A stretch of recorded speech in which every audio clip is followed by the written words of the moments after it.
Hello everyone. So this video is regarding to the research paper writing steps. So कैसे research paper को लिखा जाए और research paper लिखने के लिए क्या क्या स्टेप्स रहते हैं। तो मैं बता दूं कि जो लोग या जो स्टूडेंट्स जिन्होंने अपनी रिसर्च को कंप्लीट कर लिया है और रिसर्च पेपर लिखना चाहते हैं, या तो वो एक रिव्यू आर्टिकल की फॉर्म में या फिर रिसर्च पेपर की फॉर्म में लिखना चाहते हैं, तो उसके बारे में मैं बताऊंगी कि किस तरह से और कौन कौन से स्टेप से उसे कंप्लीट किया जा सकता है।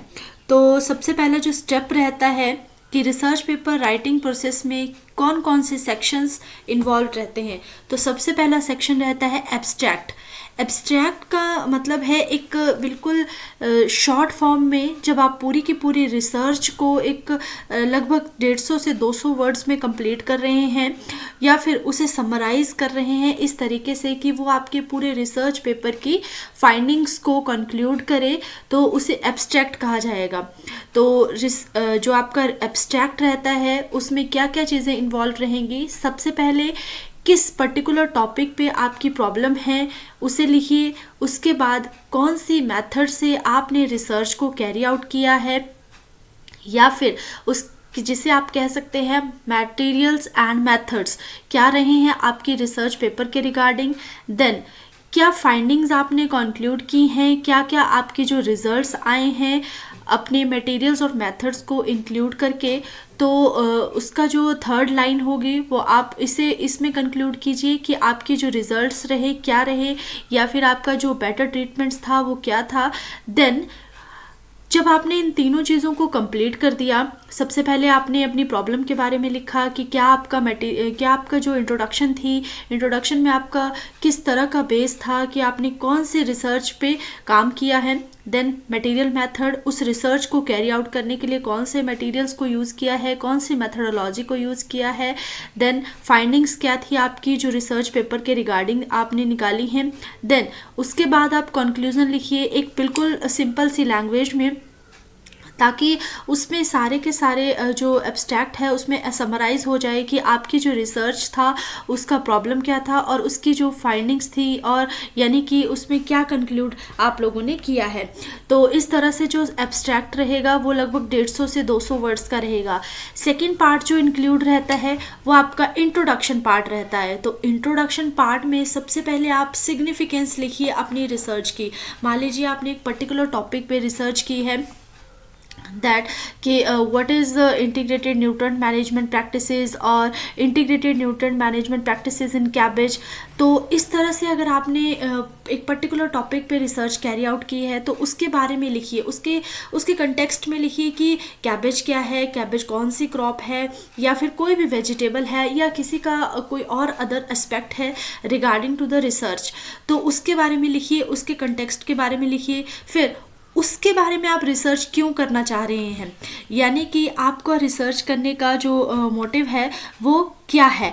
तो आप रिसर्च का जो सिग्निफिकेंस है उसे मेंशन कीजिए कि पर्टिकुलर रिसर्च जो भी आप कैरी आउट कर रहे हैं उसका सिग्निफिकेंस क्या है, उसके कंटेक्स्ट में लिखिए। देन आप कौन कौन से ऑब्जेक्टिव्स पे काम करना चाह रहे हैं, जैसे कि जो भी आप रिसर्च कैरी आउट कर रहे हैं उसके 2 ऑब्जेक्टिव्स रहेंगे जो कि पहले से कहीं पे भी उस तरह की जो रिसर्च है या उस तरह के जो ऑब्जेक्टिव्स हैं वो कंक्लूड नहीं हुए हों।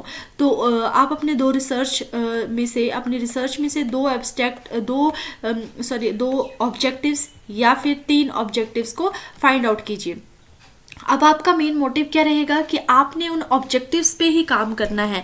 तो आप एक बैकग्राउंड बना लीजिए अपने पूरे के पूरे थीसिस का और इस तरह से डिस्कस कीजिए कि क्या आपके जो रिसर्च पेपर की जो फाइंडिंग्स हैं या फिर आपकी जो रिसर्च है उसका ओवरऑल सिग्निफिकेंस क्या है, उसका सिनेरियो क्या है, पहले के रिसर्चर्स ने किस हद तक उस रिसर्च पे काम किया है और अब आप किन नए ऑब्जेक्टिव के साथ काम करना चाहते हैं।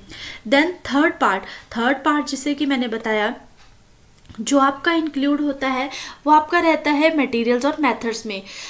तो सबसे पहले अपनी रिसर्च को, जिसे कि आप मेन बॉडी कहते हैं, उसे इंक्लूड कीजिए, प्रेजेंट कीजिए अपनी रिसर्च को बिना किसी आर्ग्यूमेंट से या फिर जो भी आपकी जो फाइंडिंग्स रहेंगी उन्हें कंक्लूड कीजिए, यानी कि आपने कौन से मटेरियल से किस तरह की मेथोडोलॉजी को यूज़ किया है और अपने जो रिसर्च है उसको कैरी आउट किया है। देन प्रॉपर एविडेंसेस निकालिए कि आपने जो एक सिस्टमेटिक तरीके से रिसर्च की है उसमें क्या आपने रिजल्ट्स को फाइंड आउट किया है, ठीक है। तो उस तरह से अपनी थीसिस में जब भी आप एक थीसिस के फॉर्म में एक डॉक्यूमेंट्री लिखेंगे तो उसे आप एक कंक्लूड कीजिए कि आपका बेस क्या था और आपने स्टार्टिंग कहाँ से की है।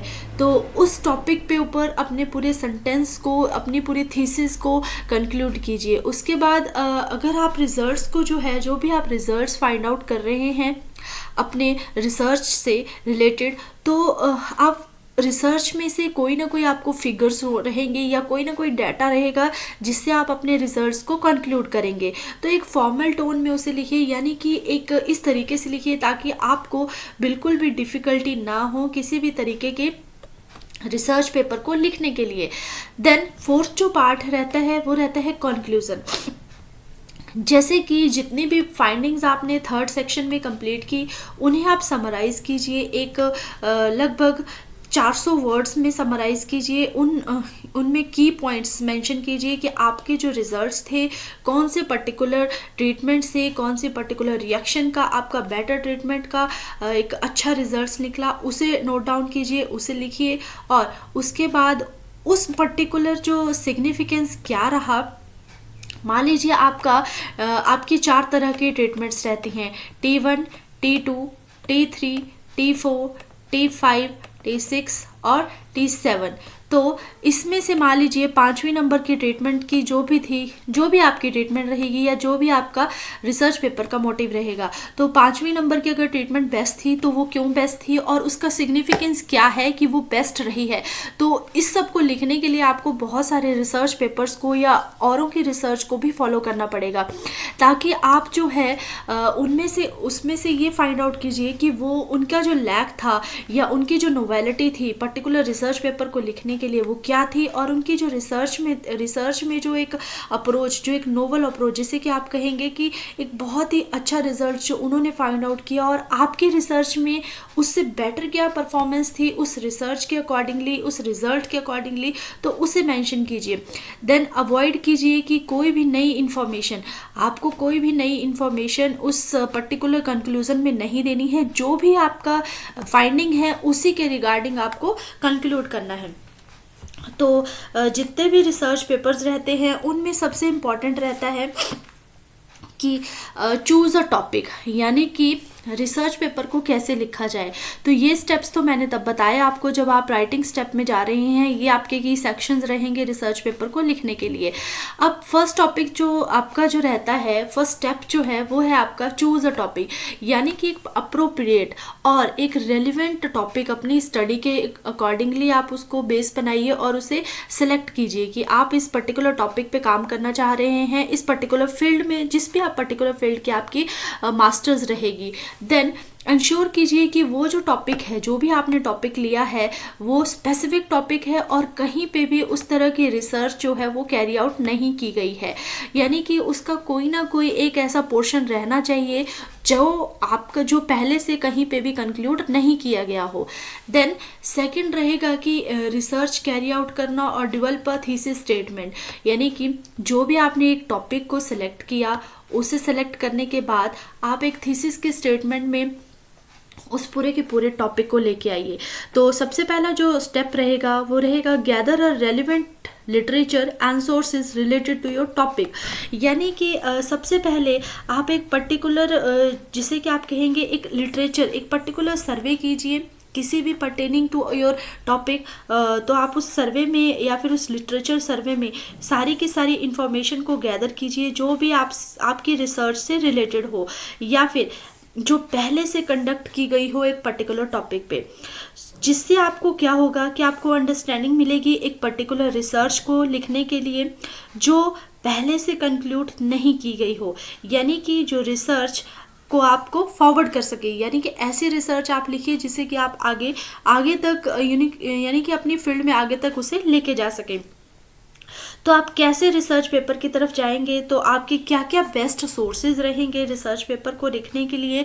और रिसर्च पेपर जो है वो दो तरह का रहता है, एक रहता है रिलायबल रिसर्च पेपर, दूसरा नॉन रिलायबल रिसर्च पेपर।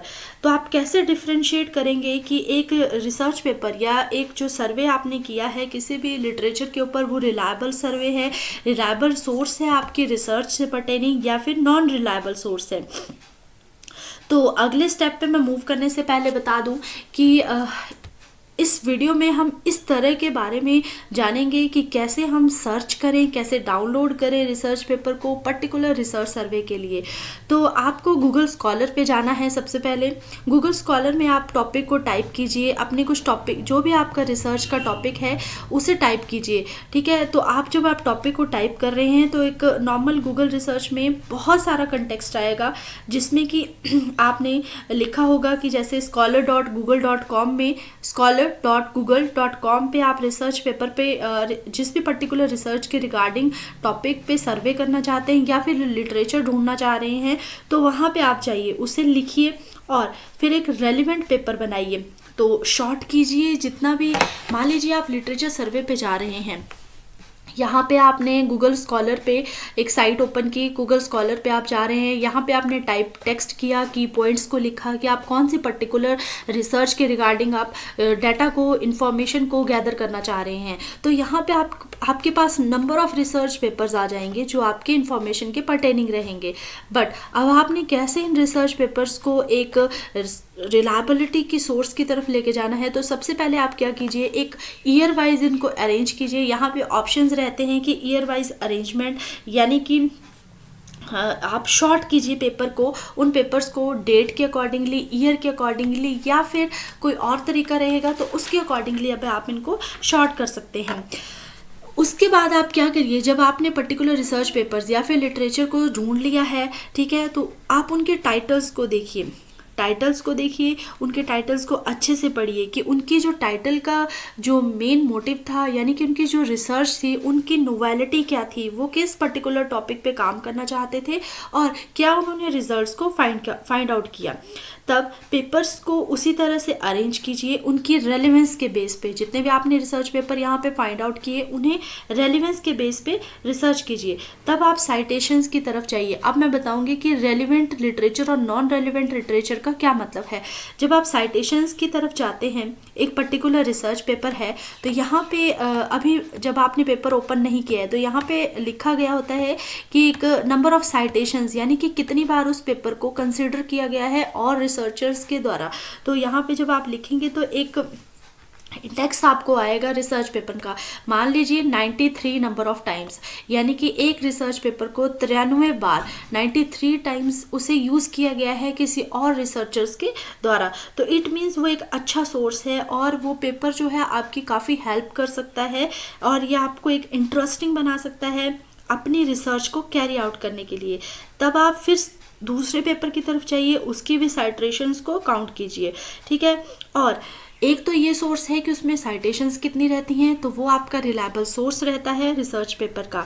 और दूसरा, अगर आपको फाइंड आउट करना है कि क्या आपका पेपर जो है जिस भी लिटरेचर सर्वे पे आप जा रहे हैं या जिस अदर लिटरेचर को आप देख रहे हैं वो रिलायबल है कि नहीं है, तो सेकेंड ऑप्शन आपका रहेगा कि किस जर्नल में वो पब्लिश किया गया है। तो जनरली एक आपका आता है इंडेक्स रेटिंग और एक इम्पैक्ट फैक्टर।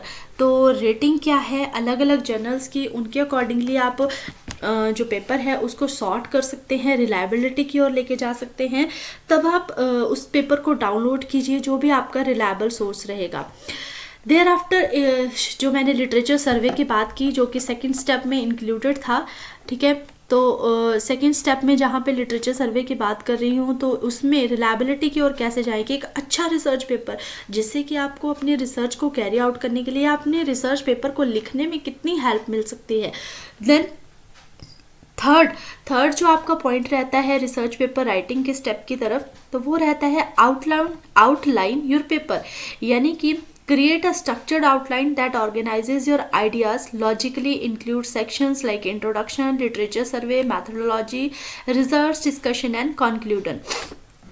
तो ये मैंने पहले भी बताया कि कैसे आपने एक आउटलाइन देनी है अपने पेपर को। सबसे पहले आपको एब्स्ट्रैक्ट लिखना है, एब्स्ट्रैक्ट्स के बाद आपका इंट्रोडक्शन आएगा, लिटरेचर जो भी आपने औरों के लिटरेचर पे सर्वे किया होगा उसका एक रिव्यू लिखिए, यानी कि उनका जो एब्स्ट्रैक्ट है उन्होंने क्या समराइज़ किया अपने लिटरेचर में उसे मेंशन कीजिए अपनी रिसर्च पेपर में।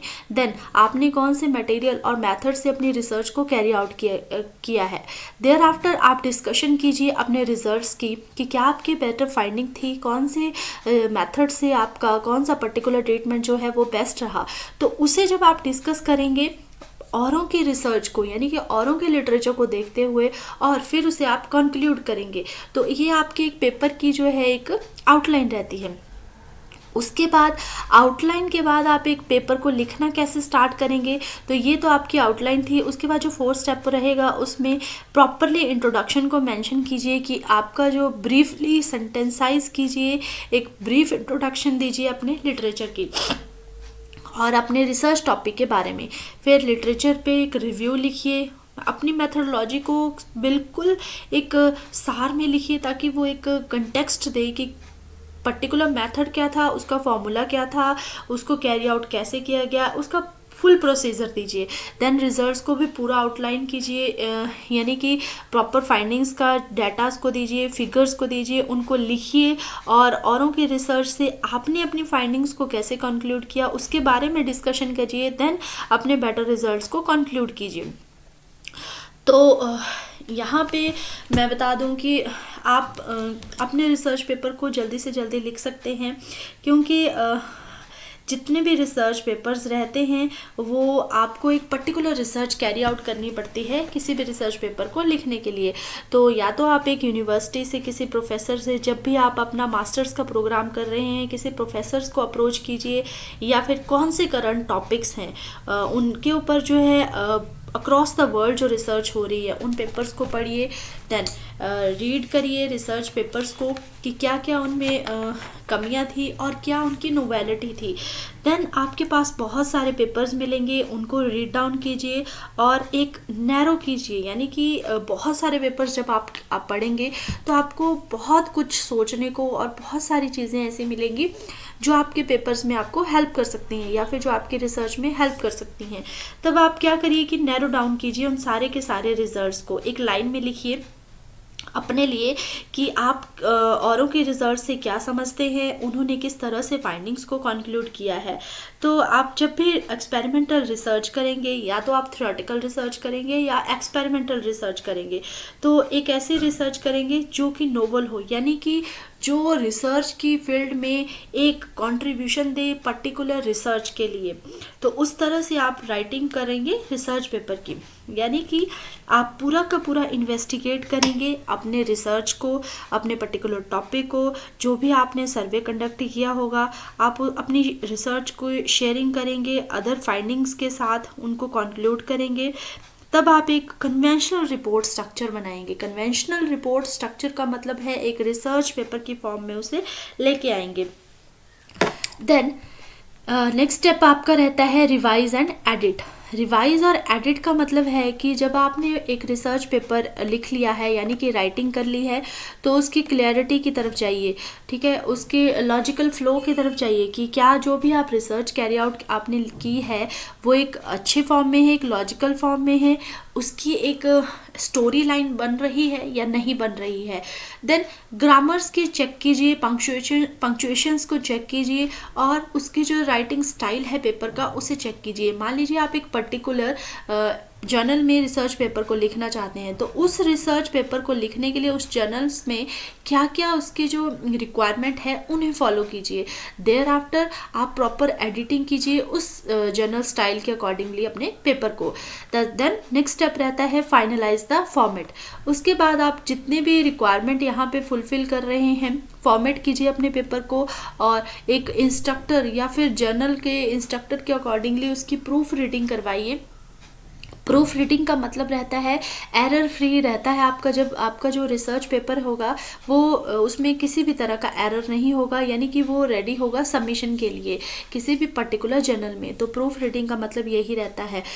फिर आप क्या कीजिए कि आप अपने रिसर्च पेपर को चेक कीजिए। बहुत सारे ऐसे जर्नल्स में बहुत सारे हमारे पास ये रहते हैं। अगर आप गूगल पे जाइए तो आप चेक कर सकते हैं कि आपकी जो रिसर्च है उसमें डुप्लीकेसी है या नहीं है, तो आप उसे भी चेक कर सकते हैं। उसको चेक करने के बाद ही आप अपने पेपर को सबमिशन की ओर लेके जाएं। तो ये कुछ स्टेप्स थे जो मैंने बताए कि कैसे आप रिसर्च पेपर को राइट डाउन कर सकते हैं। अगर आपने अपने रिसर्च पेपर को फास्टर करना है तो सबसे पहले जो भी की लाइंस या की सेक्शंस जो मैंने बताए उन्हें प्रिसाइजली मैनेज कीजिए। देन अपने रिसर्च क्वेश्चन को या फिर अपने ऑब्जेक्टिव्स को डिफाइन कीजिए। एक कंसाइज सा आउटलाइन बनाइए ताकि आप स्मूदर राइटिंग की तरफ जा सकें। तो स्मूदर राइटिंग की तरफ अगर आपको जाना है तो आप ये कर सकते हैं कि आप जो है रिसर्च को इस तरह से कंक्लूड कीजिए कि वो एक बेसिक सी लगे आपको देखने में, यानी कि उसमें जो बहुत सारी डिफ़िकल्टी है, लैंग्वेज की डिफ़िकल्टी ना रहे औरों को, ताकि और भी उसको अच्छे से रीड आउट कर सके। देयर आफ्टर आप अपने पेपर की पॉलिशिंग कीजिए अकॉर्डिंग टू द, यानी कि आप ग्रामर को चेक कीजिए, पंक्चुएशंस को चेक कीजिए, पेपर की एडिटिंग कीजिए, और जिसकी वजह से आप अदर जर्नल्स की स्टाइल को ईजिली गेन कर सकते हैं और उससे अपने टाइम को सेव कर सकते हैं। तो थोड़ी ब्रेक लेने के बाद आप उस पेपर के राइटिंग स्टेप पे जाइए। तो एक सिंपल सा आइडिया था और एक फ्लो ऑफ इंफॉर्मेशन थी कि कैसे इंट्रोडक्शन से लेके कंक्लूजन तक आप अपने पेपर को राइट डाउन कर सकते हैं। तो इंट्रोडक्शन में आपका रहेगा बैकग्राउंड आपके पर्टिकुलर टॉपिक की, उसकी हिस्टोरिकल बैकग्राउंड का मतलब है उसकी हिस्ट्री क्या थी। देन डाटा को, पहले का डाटा क्या था अकॉर्डिंग टू द वर्ल्ड, और डेफिनेशन पे जाइए। अपने जो पर्टिकुलर टॉपिक है उसको डिफाइन कीजिए कि क्या उसका मीनिंग है और क्या उसके की टर्म्स हैं और कैसे आप कौन से ऑब्जेक्टिव पे आप काम करना चाहते हैं। तो मैं बता दूं कि इंट्रोडक्शन और जो कंक्लूजन रहता है वो आपस में रिलेटेड रहते हैं, और मटेरियल और मेथड जो हैं और रिजल्ट्स जो हैं वो आपस में रिलेटेड रहते हैं, यानी कि वो इंटरकनेक्टेड रहते हैं एक दूसरे के साथ। क्योंकि जो फर्स्ट सेक्शन रहता है जिसमें हम स्टडी करते हैं मोटिवेशन की और बैकग्राउंड की, हमारी जो स्टडी रहती है, देन हम नैरो डाउन करते हैं उसी रिसर्च को एक स्पेसिफिक प्रॉब्लम की तरफ और उसको कैरी आउट करते हैं।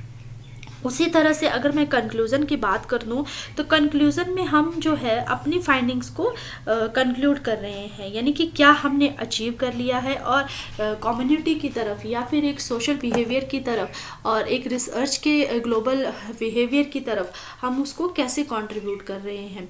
इसी तरह से सिमिलरली अदर जो मेथड्स हैं और रिजल्ट्स हैं वो भी आपस में इंटरकनेक्टेड रहते हैं, यानी कि हमने अपने रिजल्ट्स तक पहुंचने के लिए किस किस मटेरियल मेथड का यूज़ किया, क्या हमारे ऑब्जेक्टिव्स थे, कौन से टूल्स इम्प्लीमेंट्स को हमने यूज़ किया डाटा के एनालिसिस के लिए, और एक्सपेरिमेंट्स में क्या रिलायबिलिटी थी, और उन मटेरियल और मेथड से हमने कैसे रिजल्ट्स को फाइंड आउट किया। यानी कि जितने भी रिजल्ट्स रहेंगे वो हमारे डायरेक्टली डिपेंडेंट रहेंगे मटेरियल्स और मेथड्स के ऊपर और उनकी एक्सप्लेनेशन के ऊपर। तो ये एक ब्यूटी है रिसर्च पेपर की लिखने की।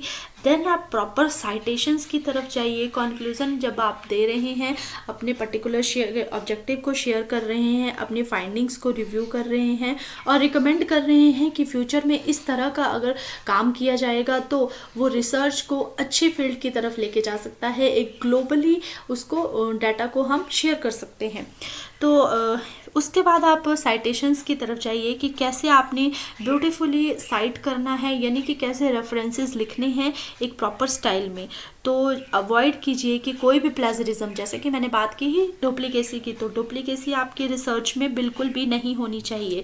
तो ये कुछ स्टेप्स थे कि रिसर्च पेपर्स को कैसे लिखा जाए, कैसे कंक्लूड किया जाए, लिटरेचर की सर्वे कैसे की जाए, इंट्रोडक्शन कैसे लिखा जाए, और ऑब्जेक्टिव्स का मतलब है कि रिसर्च गैप, यानी कि पहले जो रिसर्च हो चुकी है उसमें क्या इश्यूज थे और आप क्या रिसर्च करना चाह रहे हैं और किस लिए आप रिसर्च करना चाह रहे हैं।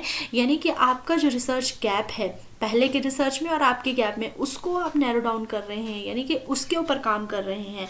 तो कम टू दैट ऑब्जेक्टिव, उनको ही ऑब्जेक्टिव बना के प्लानिंग कीजिए एक पूरी की पूरी रिसर्च की। तो इस तरह से आप रिसर्च पेपर को लिख सकते हैं। उसके कंटेंट को आपको क्रिएट नहीं करना है। आपने जो रिसर्च लिखी है, आपने जो रिसर्च कैरी आउट की है एक पर्टिकुलर टॉपिक के ऊपर, उसी को आपने समराइज करना है एक रिसर्च पेपर की फॉर्म में। सो ये कुछ स्टेप्स थे रिसर्च पेपर राइटिंग्स के। तो नेक्स्ट अगर टॉपिक रहेगा तो उसमें मैं बताऊंगी कि किस तरह से हम गूगल पे एक रिलायबल सोर्स को, रिसर्च पेपर के सोर्स को स्टडी कर सकते हैं, और कौन सा जो लिटरेचर रहता है वो एक रिलायबल और अनरिलायबल सोर्स रहता है। Thank you everyone.